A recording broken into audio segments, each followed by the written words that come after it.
So this is the second in a short series I'm doing on Alexander Solzhenitsyn and the speech he gave in 1978 to Harvard University during a commencement, A World Split Apart. This speech is so special because Solzhenitsyn, coming from the outside, he's a Russian dissident during the Cold War era, comes to America because he's forced out of the Soviet Union, and he has this unique perspective of being able to see a society much more clearly than the people who are living in it, in a way. And it's an especially great speech because so many of the points seem to make more sense now than they did then. Or maybe I should just say even more sense. So in this next part of the speech, he starts up with a criticism of legalism. He says, Western society has given itself the organization best suited to its purposes, based, I would say, on the letter of the law. The limits of human rights and righteousness are determined by a system of laws. Such limits are very broad. People in the West have acquired considerable skill in interpreting and manipulating law. Any conflict is solved according to the letter of the law, and this is considered to be the supreme solution. If one is right from a legal point of view, nothing more is required.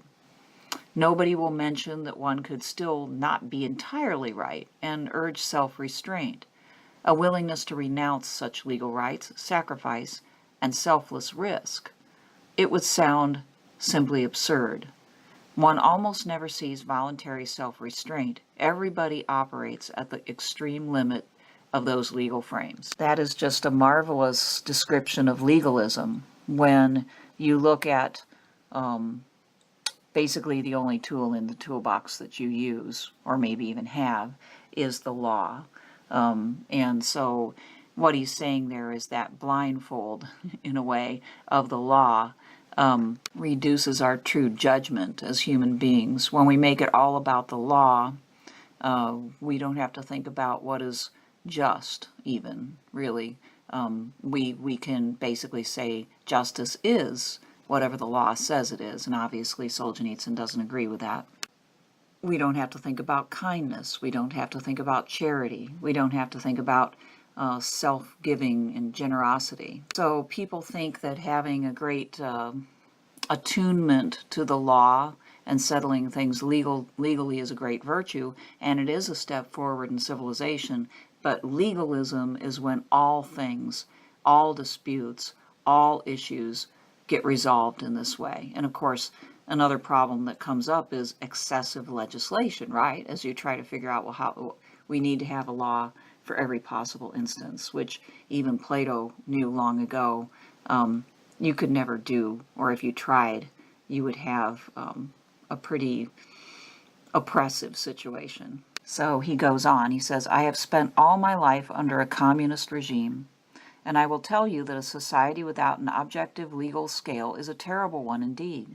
But a society with no other scale than the legal one is not quite worthy of a man either. A society which is based on the letter of the law and never reaches any higher is taking very scarce advantage of the high level of human possibilities. The letter of the law is too cold and formal to have a beneficial influence on society. Whenever the tissue of life is woven of legalistic relations, there is an atmosphere of moral mediocrity, paralyzing man's noblest impulses. And it will be simply impossible to stand through the trials of this threatening century with only the support of a legalistic structure. Surely you can see his point that having a system in which everything is resolved via the law, particularly through taking people to court, you can achieve almost a moral blindness. The moral question doesn't even have to arise. There's just a formula to follow and a sort of battle to be fought. He then goes on to say, in today's Western society, the inequality has been revealed in freedom for good deeds and freedom for evil deeds. A statesman who wants to achieve something important and highly constructive for his country has to move cautiously and even timidly. There are thousands of hasty and irresponsible critics around him. Parliament and the press keep rebuffing him. As he moves ahead, he has to prove that each single step of his is well-founded and absolutely flawless. Actually, an outstanding and particularly gifted person who has unusual and unexpected initiatives in mind hardly gets a chance to assert himself. From the very beginning, dozens of traps will be set out for him. Thus, mediocrity triumphs with the excuse of restrictions imposed by democracy. Well, there at the very least, he's saying that in a system such as ours, we are not going to have too many great leaders who can more or less persuade us with their compelling vision. Because much as the law courts are set up for people to be able to kind of duke it out based on, who has the best arguments and therefore who has the best money and all that. Our political system is very adversarial, or maybe especially was when he was giving this speech. I'm not sure it's that adversarial now in reality. Probably back in 1978, the government worked a little bit more like the founders expected it to work in this regard, where, through interest being pitted against interest at multiple levels, the government was stopped from doing major things because the idea was we don't want people with grand visions of, oppression. But Solzhenitsyn's coming in with a perspective from a very different political system, and he does see how this adversarial dimension of American politics slows down and chips away at anybody who has a vision, a good vision for what they want the country to be. It's very hard for them to get anywhere. I would just say that's both a good and a bad thing.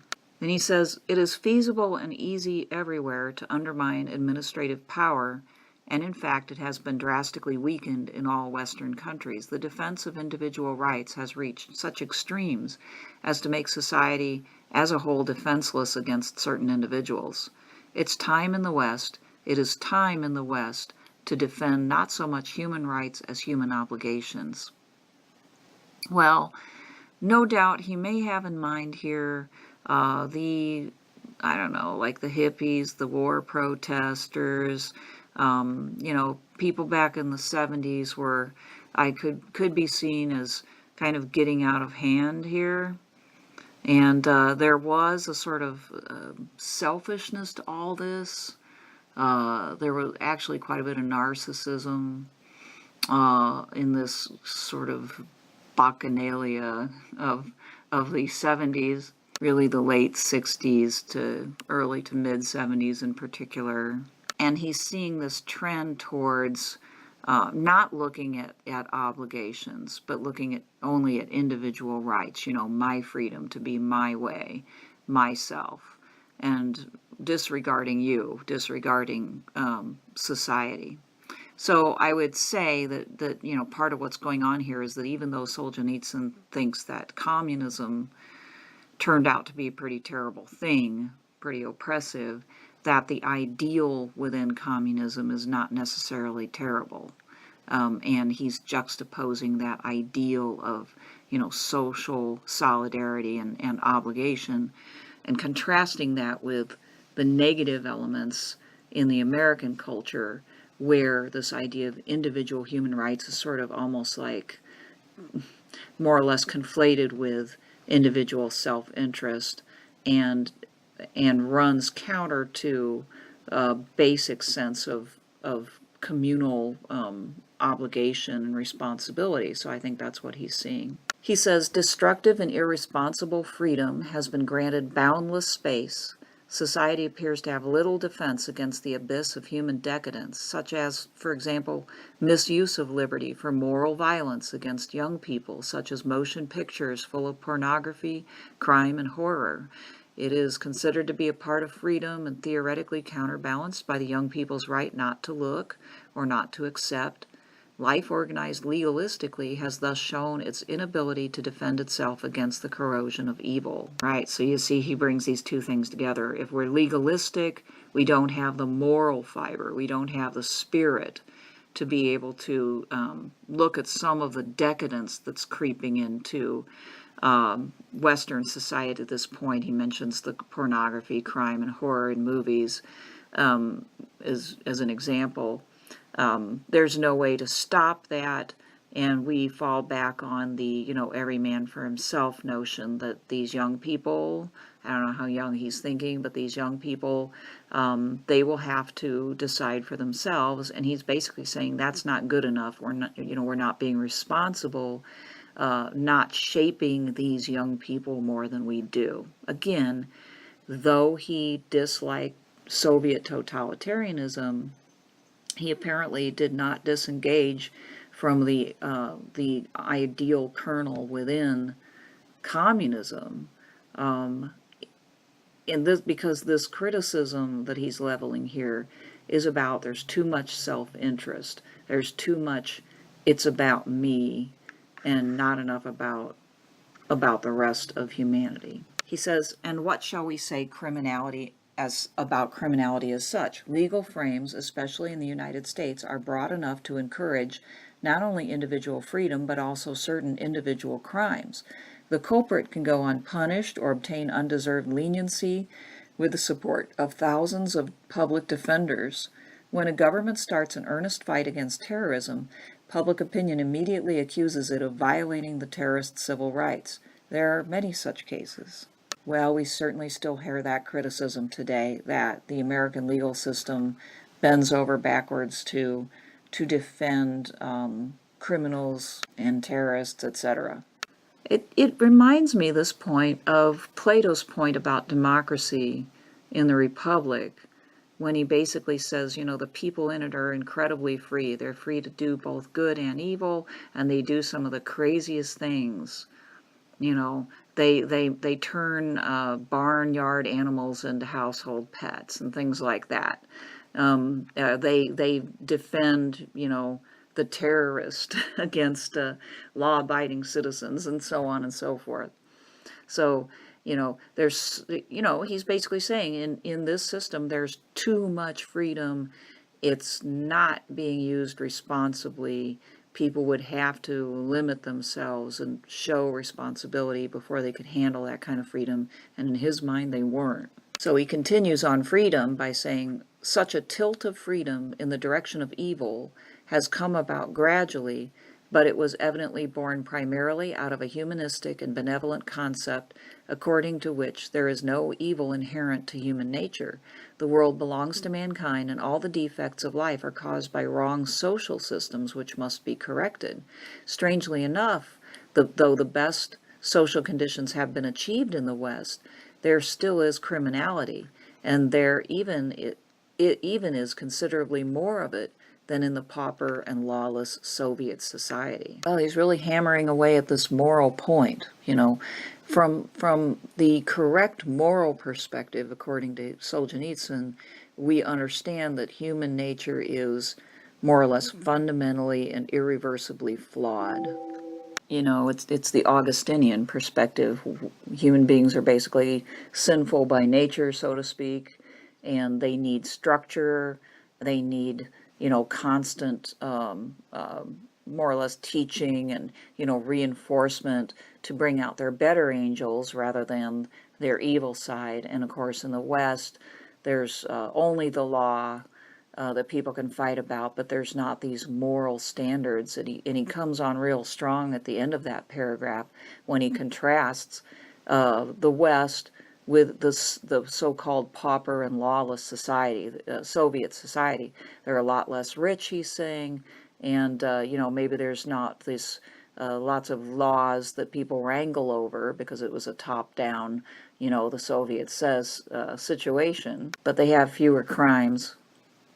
So anyway, again, he's not saying so the Soviet Union is better, but he's saying let's take a cold hard look here at where you in the West go wrong, and where you go wrong enough that you can actually see that the Soviet system has produced something somewhat better. And he does that again later on. So this is a very challenging speech he's giving here to the people that are listening and to anybody at that time or even now who's reading it. He continues, now he gets into the media, the press. He says, The press, too, of course, enjoys the widest freedom. I shall be using the word press, he says, to include all media. But what sort of use does it make of its freedom? Here again, the main concern is not to infringe the letter of the law. There is no true moral responsibility for deformation or disproportion. What sort of responsibility does a journalist or a newspaper have to his readers, or to his history, or to history? If they have misled public opinion or the government by inaccurate information or wrong conclusions, do we know of any cases of public recognition and rectification of such mistakes by the same journalist or the same newspaper? It hardly ever happens because it would damage sales. A nation may be the victim of such a mistake, but the journalist usually always gets away with it. One may safely assume that he will start writing the opposite with renewed self-assurance. That's pretty heavy criticism of the press. I have to say, in my experience, newspapers do actually rectify their mistakes when readers call them out on it. There's actually a little column in most newspapers, here's where we screwed up or we made a mistake. Now, I'm sure he's thinking more in terms of, the choices that they make about what to cover, their slant or bias showing and things like that, and those things are arguable. They're not a matter of fact necessarily, but anyway, he's tough on the journalists here, and he's on to something, and this is one of these areas where he's kind of like, his comments are ahead of his time in a way, because you think now about what the media, the so-called media, has become. And while they may not lie outright too often, they don't give much information.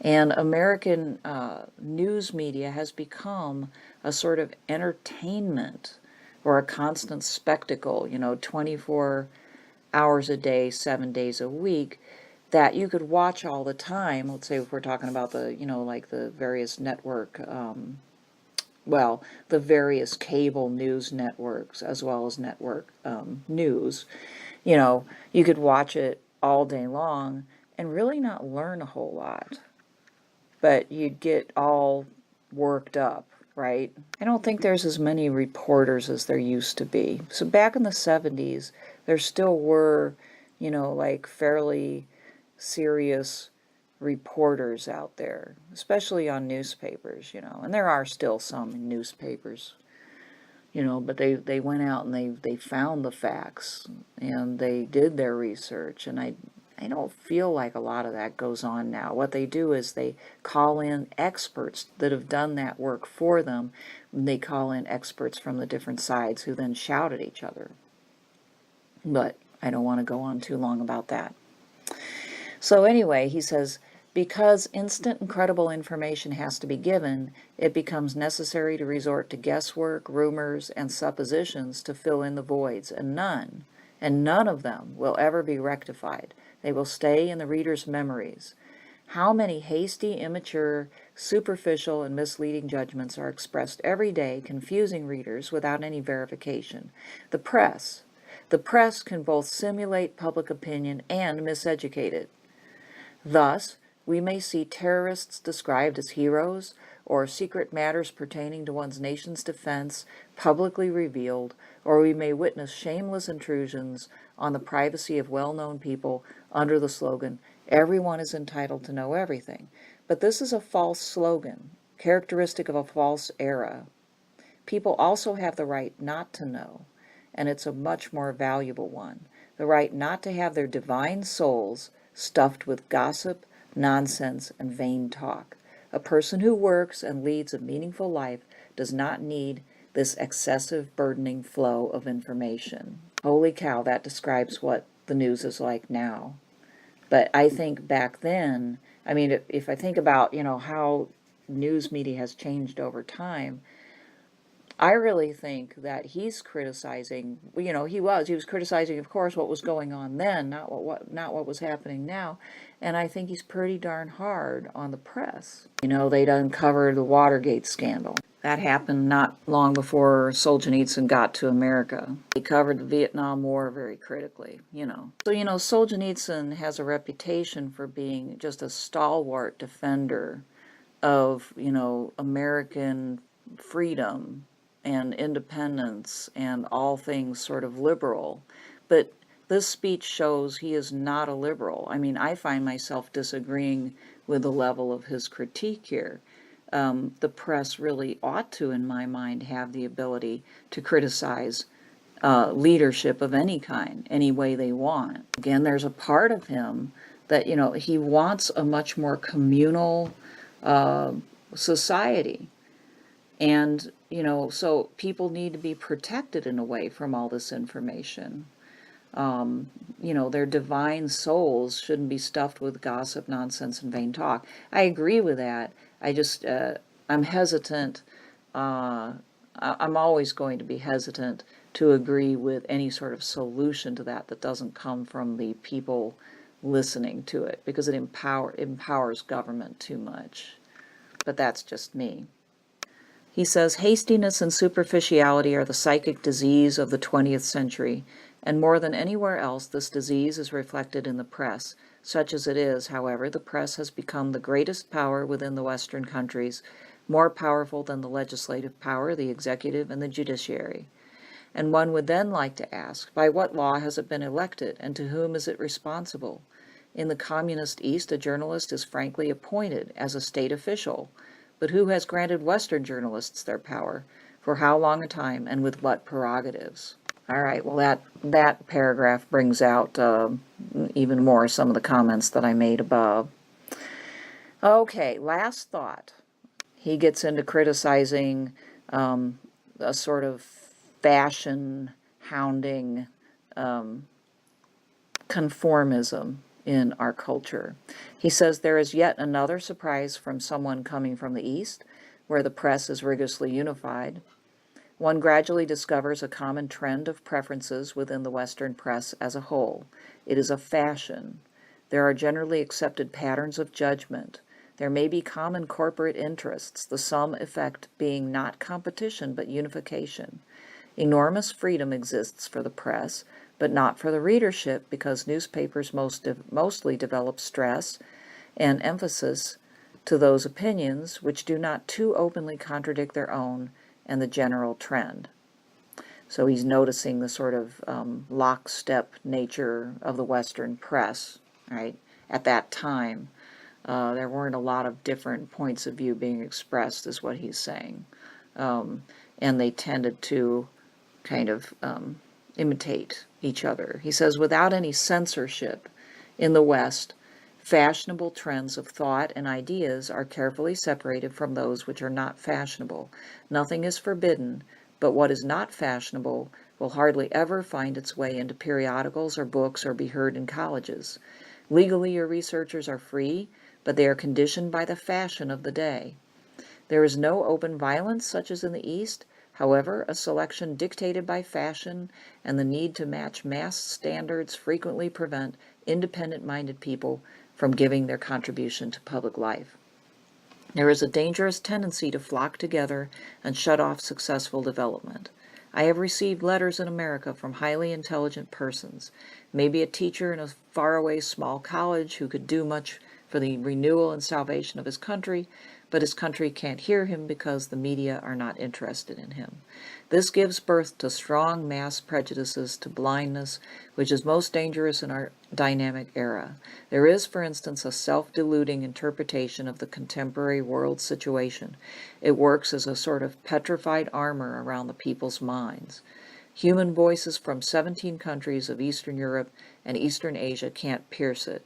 It will only be broken by the pitiless crowbar of events. I love that last line. I do believe it has been broken by the pitiless crowbar of events. Of course, one thing that Solzhenitsyn couldn't possibly anticipate is the development of forums like YouTube and the whole impact of the internet. Now, we don't, so even if the so-called mainstream media all basically agreed on a particular issue, people would have many other alternatives, including listening to media people and opinion leaders in other countries very easily. This has led to a great number of voices. It has led to a fracturing of our polity to the point where that may not be helpful either. But notice here that he's kind of, he turns a little bit away from his argument about more or less encouraging solidarity. And he's saying in this way we have too much, in the intellectual world, we have too much solidarity based upon, basically accepting what's fashionable or just conforming to, as he says, mass standards, which prevents the sort of truly interesting person from being heard.